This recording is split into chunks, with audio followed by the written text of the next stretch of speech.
soli peccati,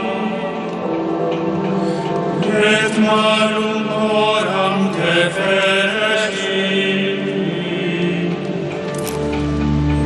exultabunt Dominum.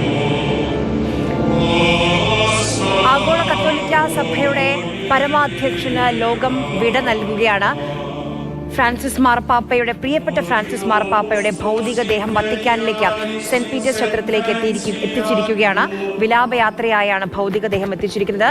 American president Donald Trump അടക്കമുള്ള ലോക നേതാക്കൾ അദ്ദേഹത്തിന് അന്ത്യാഞ്ജലി അർപ്പിക്കാൻ വേണ്ടി വരും ദിവസങ്ങളിൽ ഇവിടേക്ക് എത്തും. ശനിയാഴ്ചയാണ് അദ്ദേഹത്തിന്റെ സംസ്കാര ചടങ്ങുകൾ നടക്കുക. അവസാന യാത്രയിലും സാധാരണക്കാരനായാണ് അദ്ദേഹത്തിന്റെ മടക്കം. ഇതിനു മുൻപുള്ള എല്ലാ മാർപ്പാപ്പമാരും മടങ്ങിയതുപോലെയല്ല, ആഡംബരവും ആർഭാടവും ഒഴിവാക്കി സാധാരണ മനുഷ്യനെ പോലെയാണ് അവസാന യാത്രയിലും അദ്ദേഹം യാത്രയാകുന്നത്.